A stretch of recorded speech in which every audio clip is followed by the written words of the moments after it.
ராதே கிருஷ்ணா. எல்லோருக்கும் நமஸ்காரம்.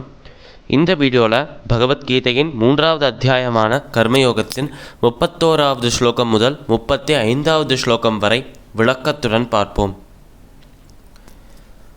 ये मे मतमिदं नित्यम् अनुतिष्ठन्ति मानवाः श्रद्धावन्तो न सूयन्तो मुच्यन्ते तेऽपि कर्मभिः ये त्वेतदभ्यसूयन्तो नानुतिष्ठन्ति मे मतं सर्वज्ञानविमूढांस्तान् विद्धि नष्टानचेतसा सदृशं चेष्टते स्वस्याः प्रकृतेर्ज्ञानवानपि प्रकृतिं यान्ति भूतानि निग्रहः किं करिष्यति इन्द्रियस्येन्द्रियस्यार्थे रागद्वेषव्यवस्थितौ तयोर्नवशमागच्छेत् त्यौह्यस्य परिपन्थिनौ श्रेयान् स्वधर्मो विगुणः परधर्मात् स्वनुष्ठितात् स्वधर्मे निधनं श्रेयः परधर्मो भयावहः.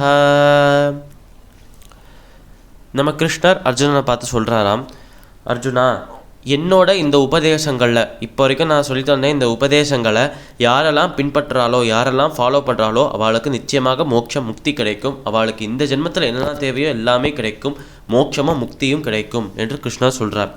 அதனால் என்னோட இந்த உபதேசங்களை யாரெல்லாம் ஃபாலோ பண்ணுறாளோ, யாரெல்லாம் பின்பற்றுறாளோ, இந்த கர்மயோகத்தை யாரெல்லாம் பின்பற்றுறாளோ, யாரெல்லாம் கர்ம யோகிகளாக மாறுறாளோ அவளுக்கு ஆனந்தம், நிம்மதி என்பது அவளோட மனசில் நித்தியமாக தங்கிவிடும். அதோட அவளுக்கு மோட்சமும் முக்தியும் நிச்சயமாக கிடைக்கும் என்று கிருஷ்ணர் சொல்கிறார். இதுவே இந்த கர்மயோகத்தை பின்பற்றாதவர்களின் நிலை ரொம்ப கவலைக்கிடமாக இருக்கும். ஏனென்றால் ஆனந்தமும் இல்லாமல் நிம்மதியும் இல்லாமல் நிம்மதியே இல்லாத ஒரு வாழ்க்கையை வாழ்ந்து கொண்டிருப்பார்கள். அவர்களுக்கு மோட்சமும் கிடைக்காது, மறுபிறப்பும் இருக்கும். அதனால் அப்பேற்பட்ட ஒரு சோகமான நிலைக்கு யாரும் போக வேண்டாம், எல்லாரும் இந்த கர்மயோகத்தை பின்பற்ற வேண்டும் என்று கிருஷ்ணர் அர்ஜுனனை பார்த்து சொல்கிறார். மேலும் அவர் சொல்கிறாராம், அர்ஜுனா, போன அத்தியாயத்திலேருந்தே நான் சொல்லிட்டு வரேன், இந்த புலன்கள் என்பது ரொம்ப பயங்கரமான விஷயங்கள். இந்த புலன்கள் கிட்டேருந்து ஜாக்கிரதையாக இருக்கணும். ஏனென்றால் நம்ம பகவானை சென்று அடையும் அந்த பாதையில் இருக்கும் கற்களாக தான் இந்த புலன்கள் இருக்குது. இந்த கற்களில் எதிலையாவது நம்ம காலை வச்சுட்டோம் என்றால் அந்த இடத்துலையே வழுக்கி விழுந்துருவோம். அதனால் பகவானை சுலபமாக சென்று அடையணும், ரொம்ப சீக்கிரமாக சென்று அடையணும், சந்தோஷமாக நிம்மதியாக சென்று அடையணும் என்றால் இந்த பாதையில் இருக்கும் கற்களை தூக்கி போட வேண்டும், அதாவது புலன்களை அடக்க வேண்டும் என்று கிருஷ்ணா அர்ஜுனா பார்த்து சொல்கிறார். மேலும் நம்ம கிருஷ்ணா சொல்கிறாராம், அர்ஜுனா, நீ உன்னோட கடமையை செய்ய வேண்டும், க்ஷத்ரியனாக நீ போரிட வேண்டும். இப்படி போரில் பங்கேற்றேன் என்றால் என்னோட உயிருக்கு என்ன உத்தரவாதம் என்று நீ கேட்கலாம். என்னோட உயிர் இருக்குமா இல்லை இருக்காதா என்றே தெரியாது. ஏனென்றால் போர் புரியும் போது உயிர் போகிறது என்பது சாதாரணமான ஒரு விஷயம். அதனால் உன்னோட உயிர் போயிடுத்துனா என்ன ஆகும் என்று நீ கேட்கலாம். இப்போ நான் சொல்கிறேன், கேளு அர்ஜுனா. உன்னோட கடமையை நிறைவேற்றி கொண்டே உன்னோட உயிர் போனது என்றால் உன்னை விட சிறந்தவன் யாருமே கிடையாது. உனக்கு மோட்சம் முக்தி என்பது நிச்சயமாக நான் அளிப்பேன். இதுவே நீ உன்னோட கடமையிலிருந்து தவறாமல் உயிர் விட்டாய் என்றால் இது உனக்கு நற்கதி.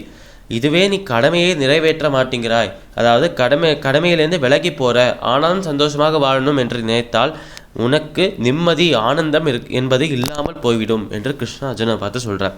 அதனால் தன்னோட கடமையை நிறைவேற்றுவதனால் அந்த கடமையை நிறைவேற்றி கொண்டிருக்கும் போதே உயிர் போயெடுத்து என்றால் மோட்சம் கிடைக்கும்.